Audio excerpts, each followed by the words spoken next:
Welcome to the Dom Sub Devotion Podcast. Every episode of Dom Sub Devotion is an authentic reflection of our real life in a loving 24/7 DS marriage.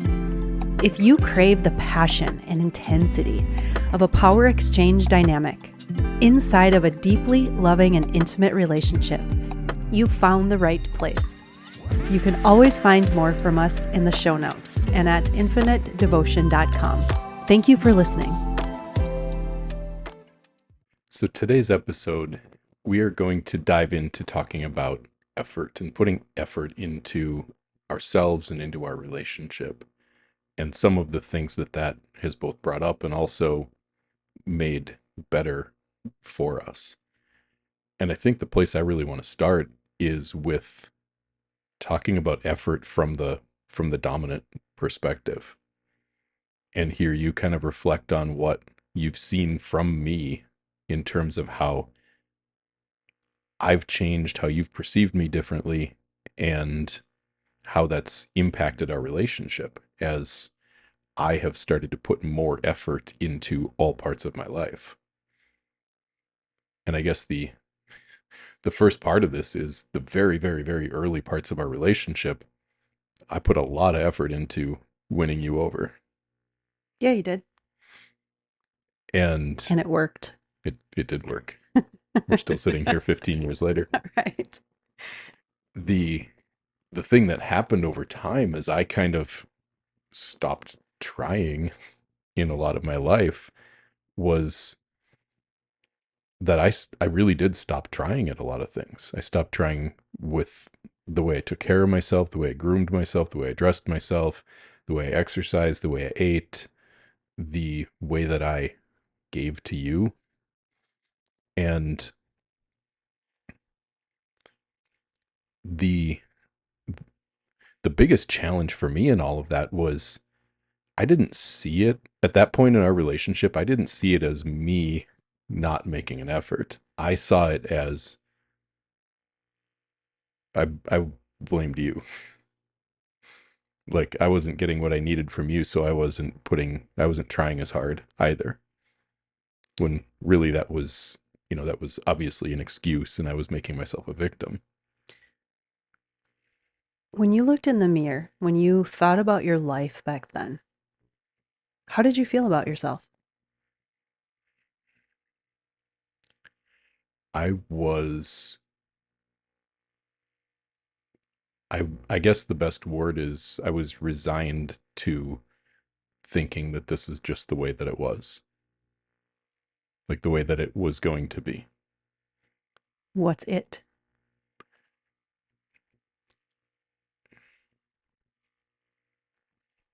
Low energy life. Were you pleased with what you saw in the mirror and what your life was? Oh, absolutely not. I remember two different points where I really was unhappy with where I was at from a physical, like taking care of my body perspective. One of them being my old office used to be on the second floor of an office building. And I had to go upstairs, a pretty long, big flight of stairs to get to my office. And I remember the first time that I was out of breath when I ran up those stairs. And that didn't feel good. The other one was when I had this really nice pair of boots. I still have them downstairs. And putting them on and tying them, I was out of breath from being bent over. Crushing your diaphragm. Mm-hmm. Wow. And though it was less about what I looked in the mirror and saw, it was more about how I felt. And those were a couple of things that eventually led me to realize I needed to make a big change. I needed to stop trying to make these little incremental changes. I needed to make a big change in my habits, in my behavior. So how did all of that realization about you, Mm-hmm. how did that align with the blame that you had for me?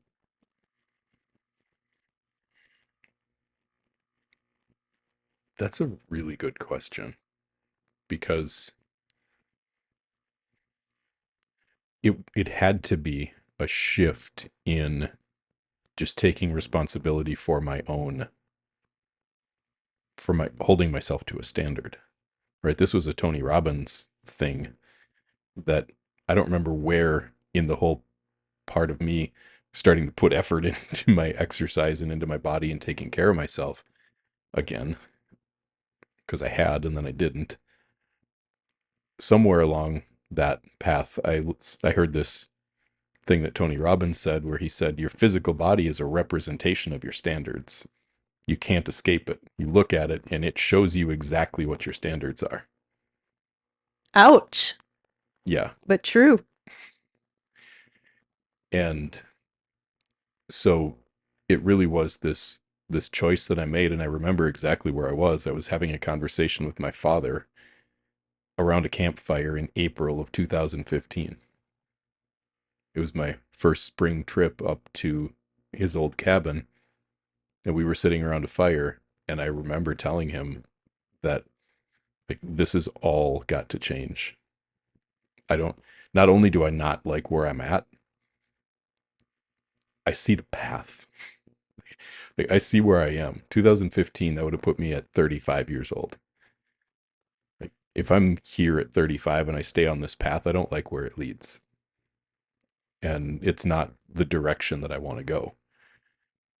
And, it wasn't even like I'm going to go kick ass. And that's how it had always been for me when I had tried to change my relationship to fitness in the past. It was like, I'm going to do everything in 6 weeks, or in 12 weeks, I'm going to have a six pack. And, you know, this was different. It was this, like, I'm going to be different.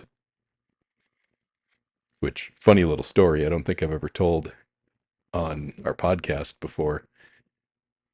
The choice that I made then was, there was a new CrossFit that was open in our town, and I was going to go straight from where I was in my, like, in that state of being out of breath tying my shoes. I was going to join CrossFit, commit to it, show up, and get myself in shape however long it took. And I came home from that trip,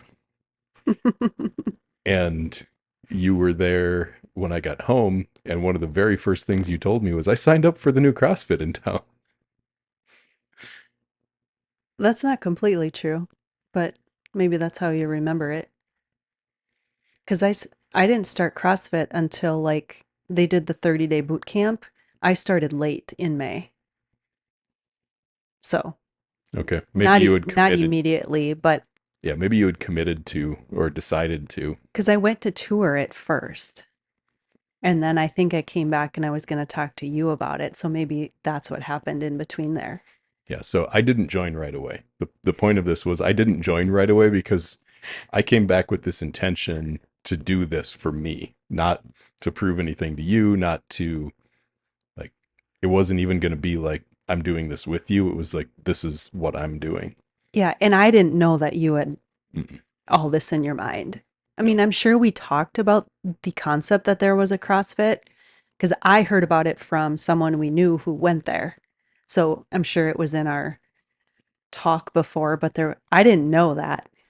Yeah. So I waited to join because I wasn't going to be like, oh, I'll do that with you. I did, like, that wasn't what it was for me. Mm-hmm. So I joined, I think, a month after you did, and it was quite a ways down the road. I actually told you about the whole story behind that. But, from there, I never stopped trying. I didn't go anywhere in 6 weeks or 12 weeks, but now I'm going on 9 years of consistent effort and taking care of myself and taking care of my mind and my body, my health in a much bigger way than I ever did. So that's one piece of effort, but I've also had to learn to put a lot more effort into a lot of things in my life. Staying organ. Well, go ahead. I just want to give a reflection to all of that past. Yeah. Because I do think it's valuable. Even me back then being the very self-disciplined, workouts came first. Healthy eating came first. Um, very unconscious still. But I can't completely diminish what I was feeling in response to how you were showing up. Absolutely not. And time again, okay, so we get together, you're in decent shape. We kind of start working out together, right? Especially once we were living together, you were putting in some effort. And then it was like it went away. And you'd put in effort and you'd start something and it went away. And I don't remember all the details. I just remember that feel and how maddening that was to me. For one, unconsciously, I had this own like need to work out to be okay. And I was projecting that onto you. Two, I've always somehow recognized, and now I understand what's deeper underneath it. I thought I was judging people. So sorry if this comes across as judgment, but I did look at people and see that the way they put themselves together, the way their energy, which I didn't even understand the word at the time, like I do now, but I saw it as a reflection of something about them. And it told me something, and I didn't completely understand that. And so I was experiencing this with you. And seeing you start and stop and start and stop, it didn't build trust in you in certain ways. It was frustrating. I didn't speak up about it, and you weren't taking care of your physical appearance. So guess what? I didn't find you sexy for here and there. So what does that mean? For I many didn't for many years. exactly. I didn't always want to fuck you. And then sometimes I did, and sometimes I didn't. And I didn't really understand what was all underneath there or It covering that up. it was just basically driven by hormones and ovulation time. You would be like, you just want to have sex, but Or we were having fun and we were out and there was novelty and all these other like life giving things. And then it's like, oh, wow, now the sexuality can come out. But the reason I want to share that is even unconsciously, the way you were showing up was impacting me and my desire for you and how I showed up then too. yeah, and the starting and stopping when it came to fitness, looking back at that now, I was so in my head and stuck in my own processes of self-hatred and of really disliking my life and a lot of things about it. And I was like, all of my energy was going into that, and it wasn't available to me. And so I would try, and I did have good intentions when I would start a new workout plan. But when it came down to it, the overwhelming pressure that I felt from everything going on inside of me, which now I know to be a whole bundle of messed up traumatic past and unhealed wounds and things that I was carrying around. The energy in me was just so stuck and bundled up that I would get stuck back in just in those repetitive patterns and not even care. Like I would lose sight of why I even cared. Yeah. And anything coming from self hatred just doesn't um, support life. It doesn't support feeling alive. So that was the first real thing for me, realizing so many things about my life, about my job, about how I felt about our marriage, about other things going on in our personal lives at the time, how much I was unhappy with my life and felt out of control. And this was really the start of my personal growth journey, was a little bit before this in 2000, like the fall of 2014, when I really started to try to figure out why I am the way I am, why does it feel like this when it felt so different 5 years ago? It was like so much had gone downhill. And, over time, there's just been more places that I've seen myself needing to step up and put effort into my life. And this is a thing that I see in so many men where it's just like we just shut down in the face of things getting hard. When things are challenging or they're not going our way or things feel impossible, it's very easy to, as a man, to just want to shut down if you don't feel like you have the authority in your life to make the changes that you would need to make in order for you to make your life better. But fitness was the first place for me. And I think it is for a lot of guys who start on this journey. They like go to the gym, lift weights, start to get yourself in shape, get control over what you put in your mouth. But from there, there's so many other things that I've had to learn to step up on. And, I could make a pretty long list, but just a few of these are being better organized in my life, learning to follow through on things that I say that I'm going to do, taking better care of my physical appearance outside of just exercise and food, meaning grooming, meaning haircuts, putting effort into getting a good night's sleep, and putting effort into how I was showing up in this relationship. Because this, we're still talking spring of 2015 here. This is 3.5 years before I asked you to be my submissive. And we started on the journey that we talk about here on this podcast. This was 3.5 years of me relearning basically how to put effort into my life. And in how I witnessed you back then, it was like I felt like I couldn't do anything because of how you would react to it.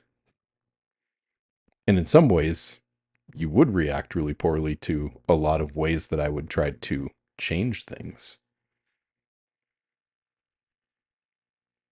But you had learned to react that way between a combination of your earlier life experiences and then what you were experiencing from me. Right. So I had kind of built the walls around my prison by showing up in the way that I had, by letting go of being the person that I had been early in our relationship. And it's been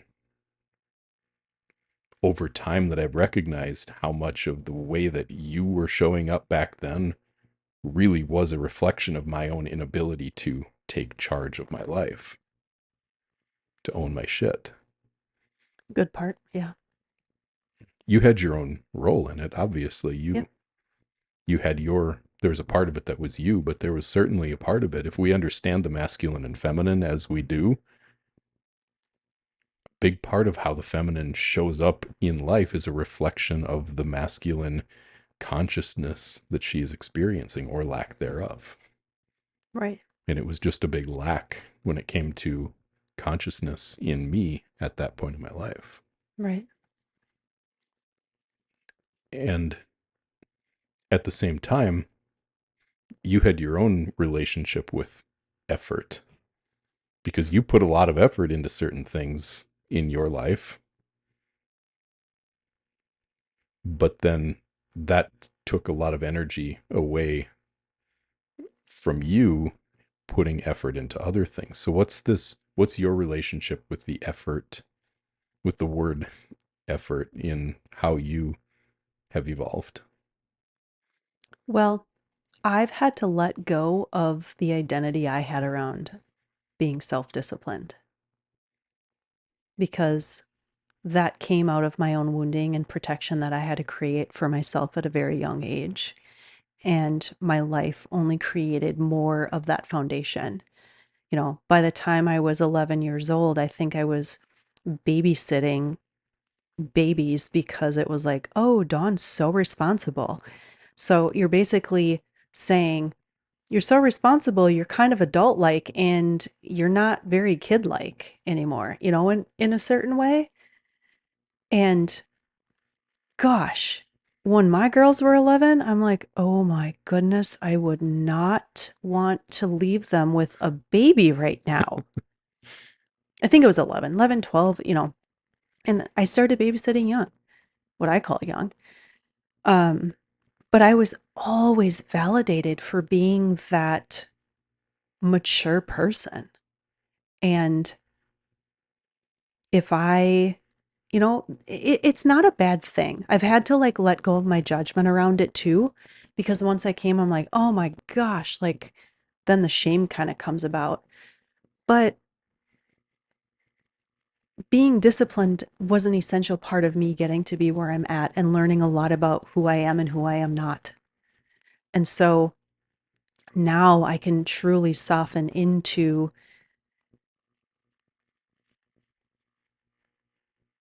I guess, discipline in such um a different way. I don't even know if I can describe it, because part of it is the power that I've given up in certain decisions about my life to you, because they were necessary in me becoming more of who I am.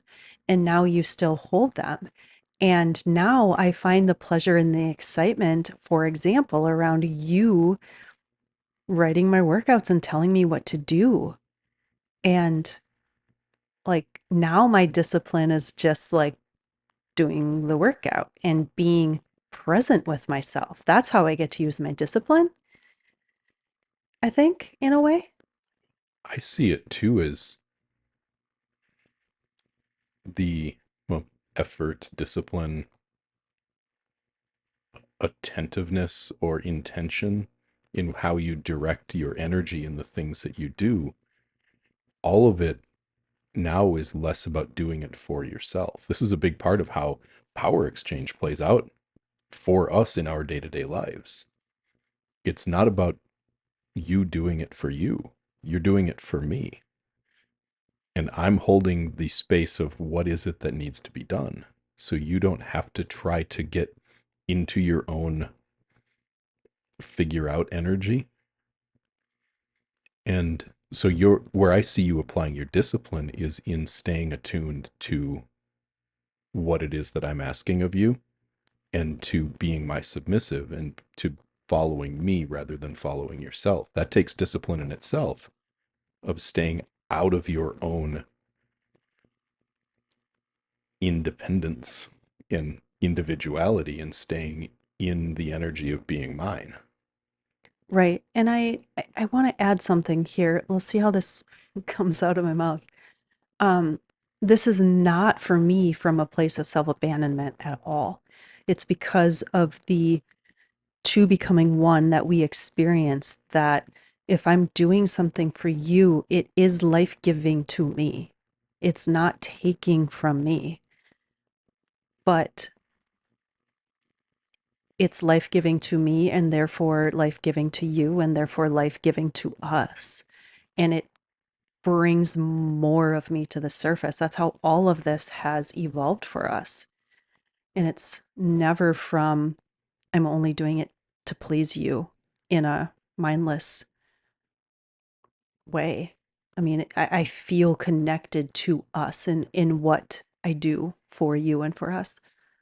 Yeah. And more on that topic on one of the last episodes around control. We talked a lot about how I use control essentially to tell you what to do based on what I know and see to be best for you and for your life, and to keep you from having to exist in self-control. Right. So a lot more on that topic back on the control episode.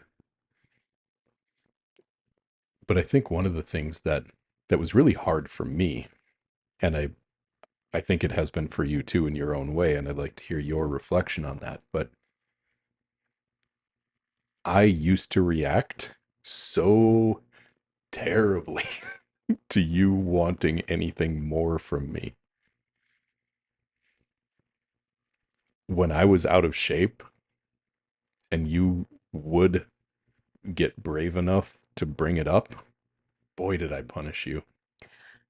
I wouldn't call that brave because this was my pattern. I would shut down. I would become avoidant. I did not want to bring it up.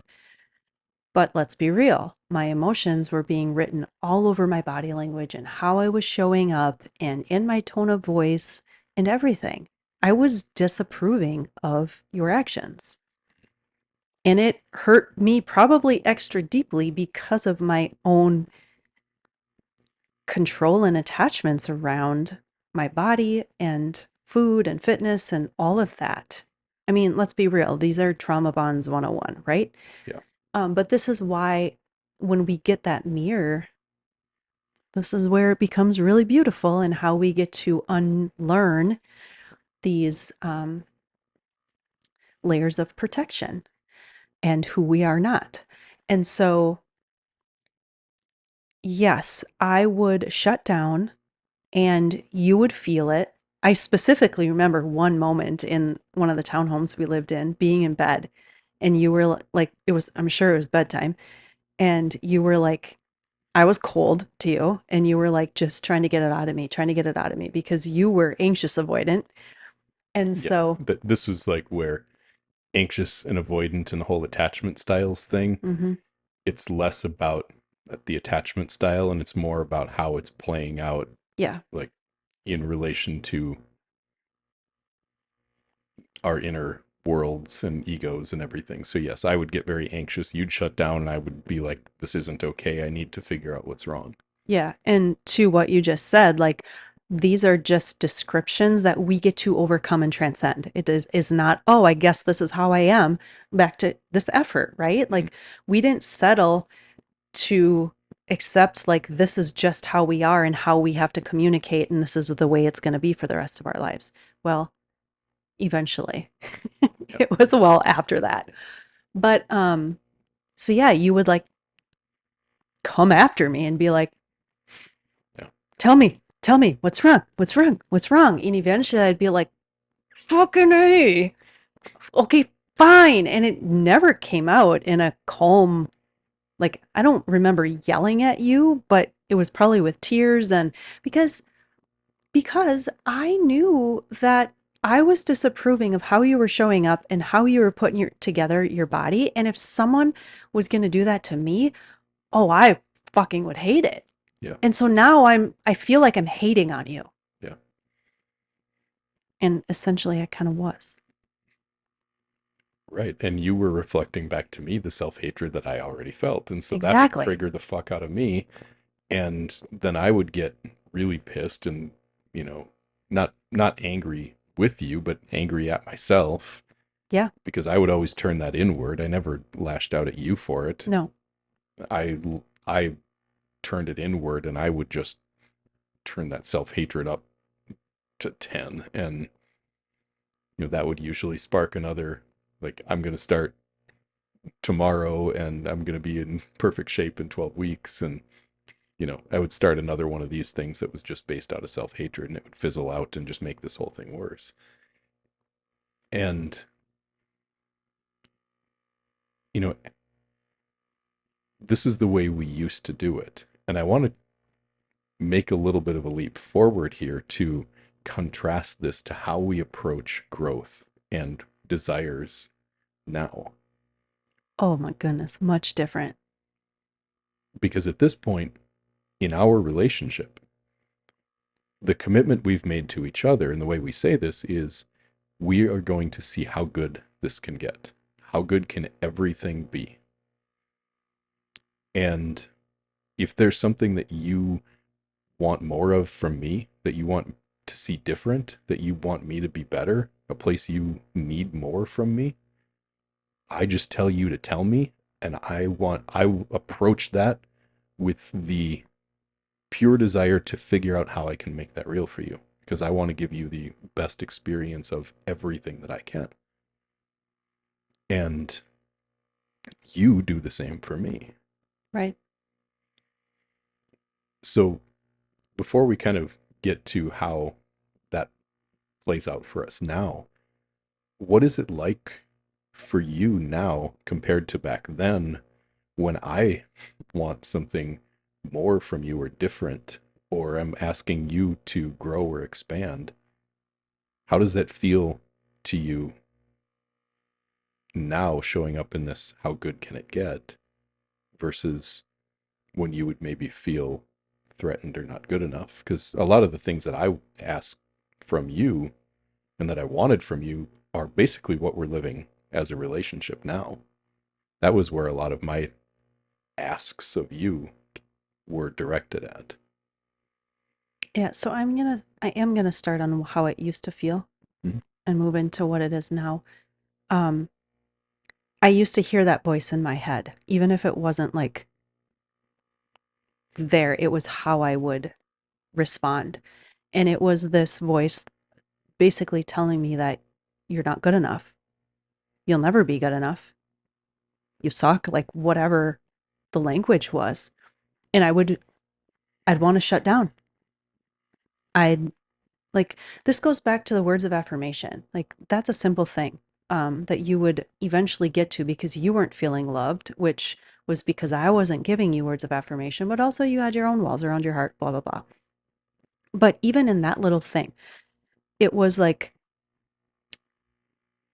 I need more words of affirmation from you. And I'd be like, oh my gosh, yes, okay, I want to make you feel loved. But in the moment, it'd be like, fuck, I'm fucking up again. Like, once again, he has to come tell me that he's not feeling my love. And I'd be like, what the fuck? Like, how do I do this? Why is this so hard? And it'd just be all about me. Bingo. And now, when you come to me and say, I don't even have an example, but I want something more from you, it is much different because I've let go of whatever was attached to that I'm not good enough language, that belief system, that wounding inside of me.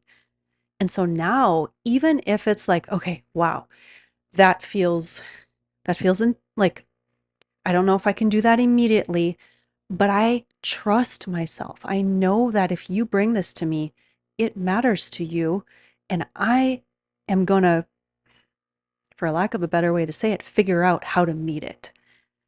And if it means emotionally letting go of something that just is standing in the way, a blockage, I know that now it's brought to my attention because you shared the desire and I'm going to meet it.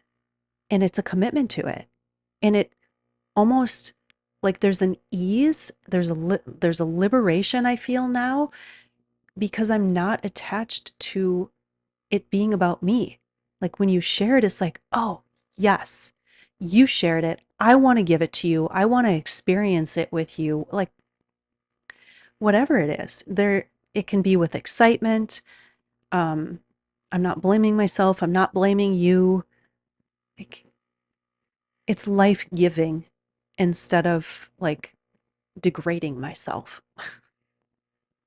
Yeah, so it's really been like this shift for both of us of F like a request for more effort used to feel like a threat. Like if you wanted more from me, I took it as a threat to me. Like I turned it inwards. I'm not good enough. I should be good enough as I am, or I'm a piece of shit, and I'm never going to live up to her expectations. It's never going to be enough for her. It's impossible to make her happy. Like all these things that would play inside of me when you were just asking me, like, hey, if I could have more of this, I would probably be a happier person. I would probably feel better about whatever. And you were making a request for me that was an opportunity for me to meet you. Mm-hmm. And I would make it about me. Mm-hmm. And you would do the same thing. Yeah. So we took these requests for more as threats. Yeah. I want to share one that came up for us quite a while ago when we were kind of redoing our contract. I don't remember how long ago this was, but it's about how we put ourselves together on a daily basis because we spend our time at home a lot. Yeah, we live here, we work here, we play here. Yeah. So let's be real. Those of us who work from home, it's easy. Like if you have to be on a Zoom for work, you could probably just make yourself look good and be in pajama pants all day. And by all means, that's comfortable, right? But we started talking about how we present ourselves to each other. And there was a time where, I would go to the gym in the morning and then it was like I came home and I did all these things and then eventually got to the shower and it was like later in the day and I wouldn't even do my hair and makeup. And you would come home from work and whatever, that's how you saw me. That was your experience of me. But then we'd go out on date night and it'd be like, oh, let's get out the nice clothes. Let's do the hair and makeup because now we're leaving the house. And because we're leaving the house, that means I have to put myself together in a way that makes me feel good about myself because it's as if all these other people matter in what they might think of me. And this was all unconscious, but that's how I was showing up. Like, oh, it only matters if we go out of the house when I do my hair and makeup and look pretty for you. And then fast forward, this became part of our contract. We're beauty. And Before you go there, I want to add one little thing to this yes, because it, yes, it's about you looking pretty, but it's also about you feeling your best. well, I was going to get there in the Okay. now.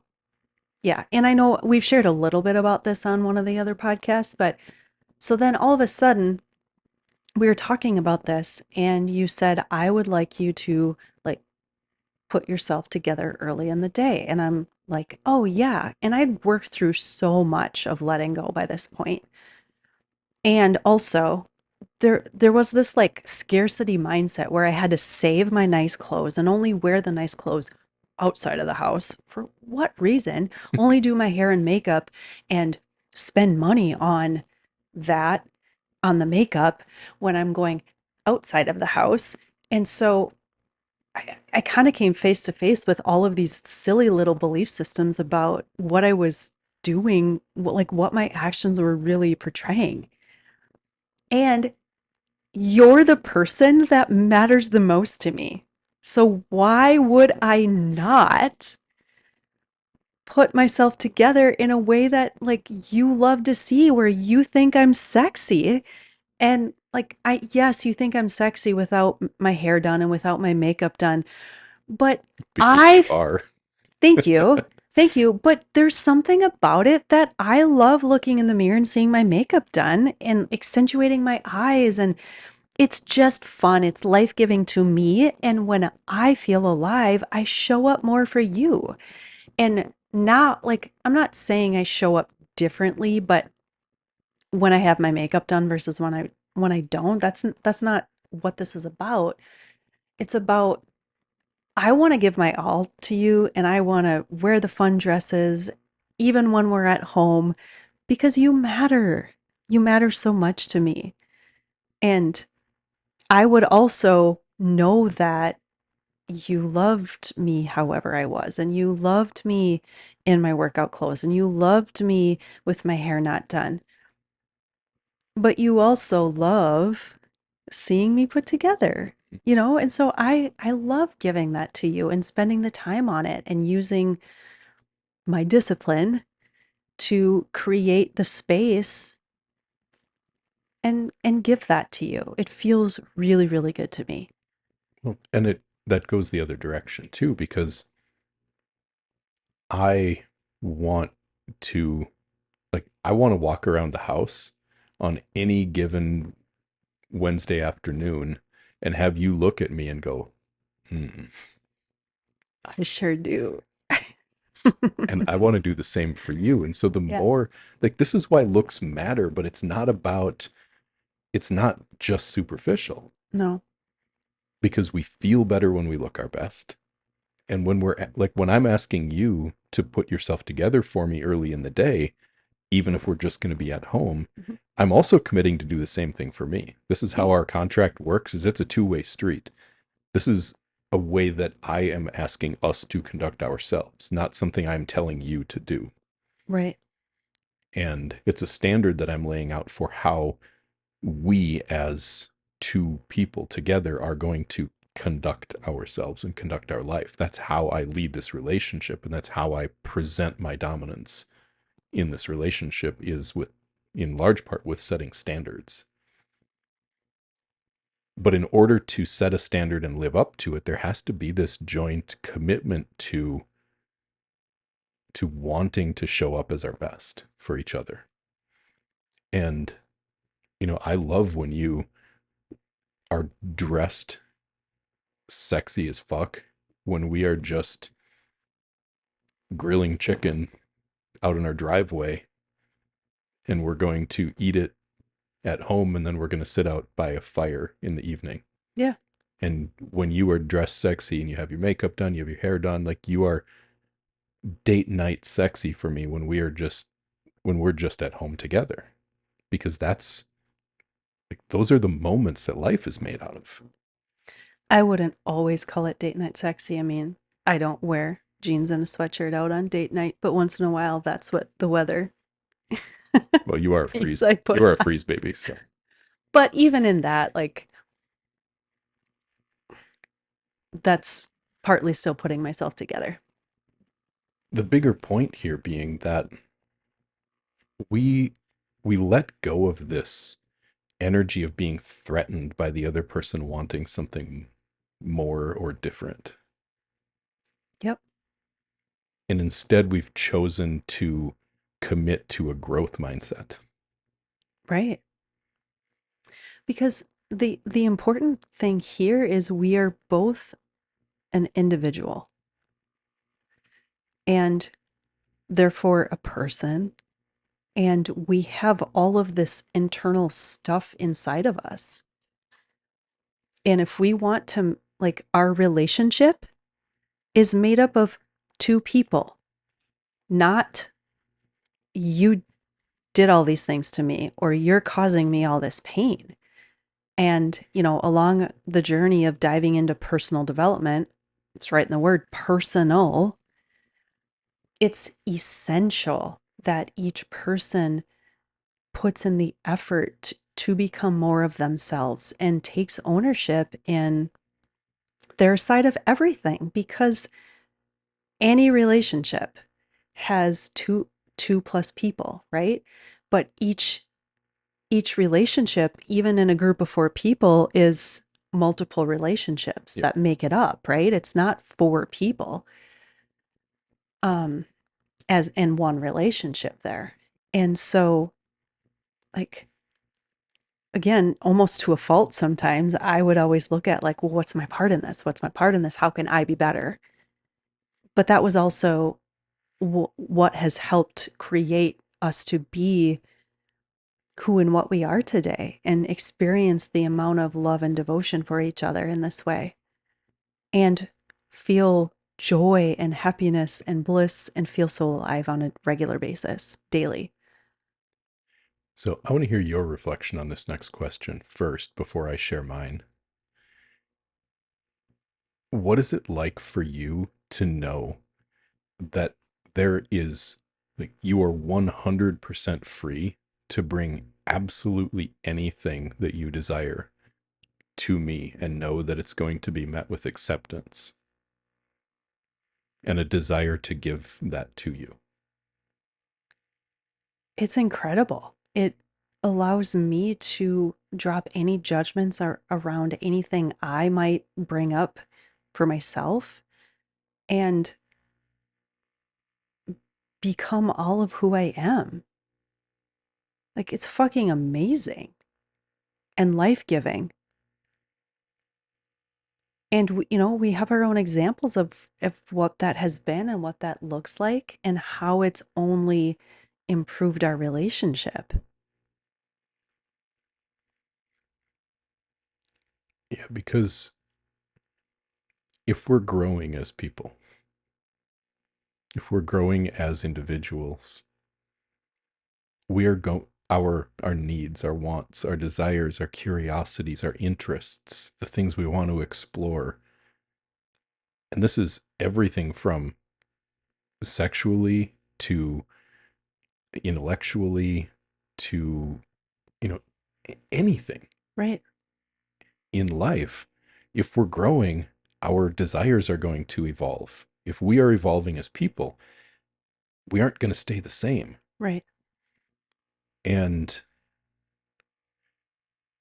for me, this has felt like I have permission to grow and evolve and still be met here in the wholeness of whoever I am, even as I evolve and change. Like, there's not an expectation from you that I stay exactly the same.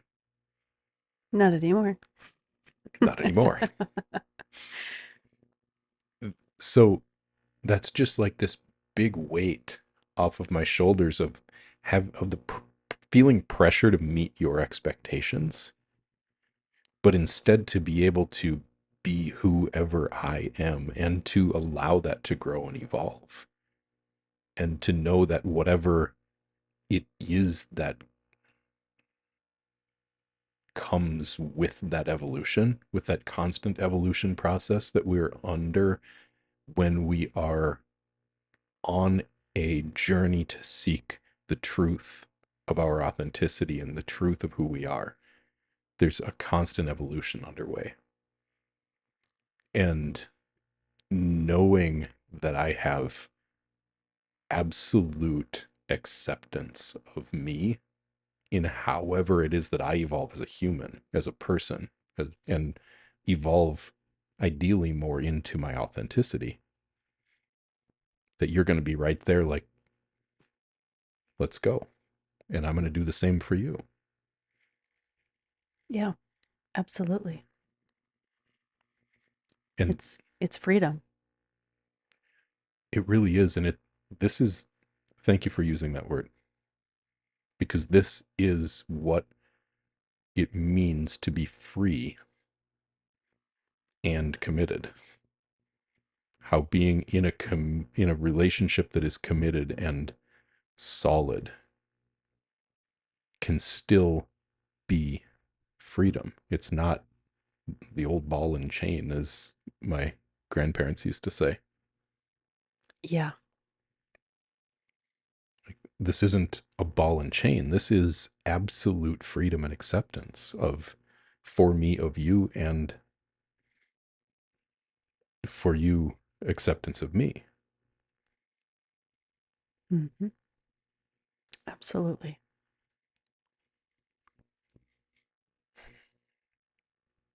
And,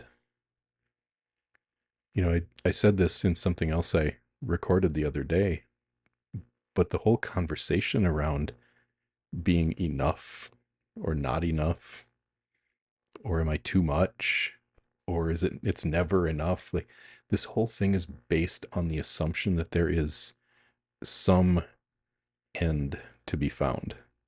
Hmm. Like, we can finally be enough, or we know that we're not too much, or like, it's the wrong conversation, because when you're committed to this growth and to this continual evolution,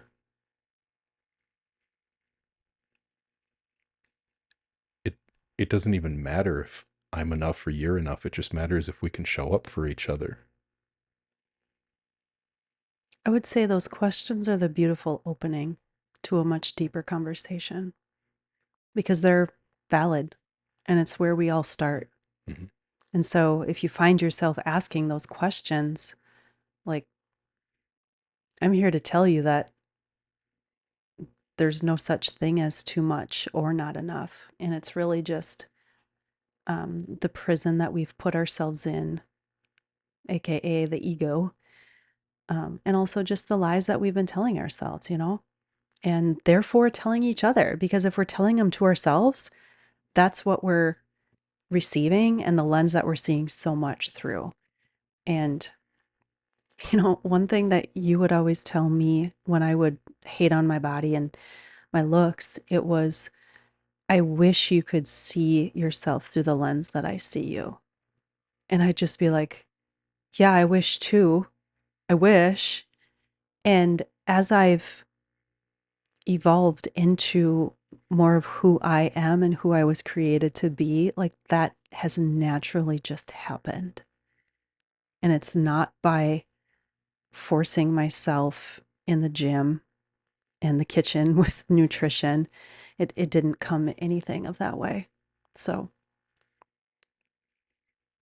yeah. Well, as most things, the way to this freedom is it's this paradox of we have to be able to accept life as it is. And this is something I've said to you for a long time now. Yep. We have to be able to accept life as it is. And also, we can still want more. Yeah. We can still want things to evolve. We can still want them to change. We can want them to be better. But we can also be in full acceptance of where we are right now. And that's what takes the pressure off, that acceptance. Yep. Even in arriving at holding that capacity for all of that emotionally, that was a journey in itself. A big one. And felt different depending on the different areas and control and attachments that I had personally. Yeah. And for me too. Because you had your body and all of the things that were wrapped up in it. And if I had ever spoken up for any desire for your body to look any different than it did in the past, Oh man, I don't know how I would have reacted. I had no intention of finding out. Well, my response would have been shut down. It would have been tears and it would have been driving deeper into the self hatred the same you did. Yeah. But I didn't need you to do that for me. I just did it all to myself. Yeah, exactly. So, now where we are, because you've found yourself your way, you found your way to a place where you can be in acceptance. I could bring something like that to you if I wanted to, and you would be able to receive it.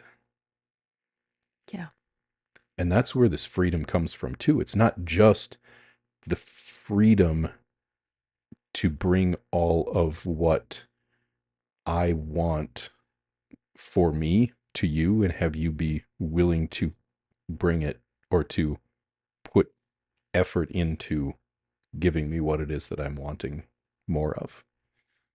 But it's also the mutual ability to bring all of what we are wanting from each other. Yeah. And it being really limitless, even in that, you being able to tell me, hey, you know what?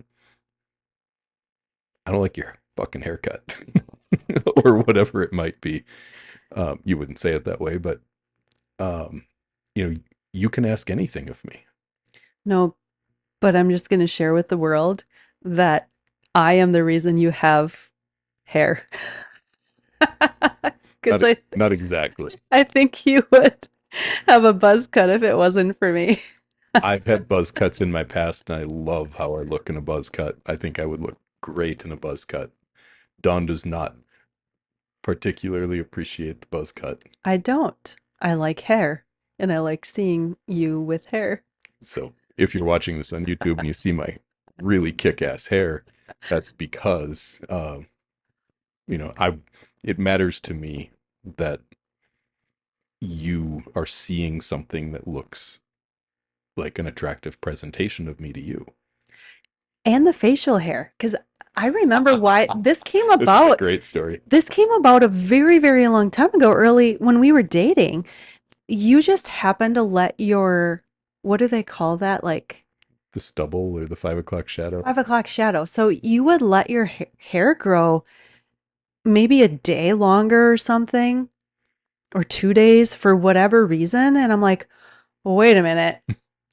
I like that. And Let's do more of that. yeah, I remember the one time that you had to shave it for someone's wedding. We're not going to name them. And I was like, dang it. Like, he looks even better with facial hair. Like, let's help people look their best. Anyway, um, it's been a thing now. And you groom it the way you also like it. Like, Mhm. I'm not standing over your shoulder, but I appreciate that you put all the effort into that grooming, partly for me, because I like it and I like to look at you and And I like what I like see, and I like you looking at me like you're a hungry animal. like I want to devour you. Yes, please. So, what do you think of this brunette hair?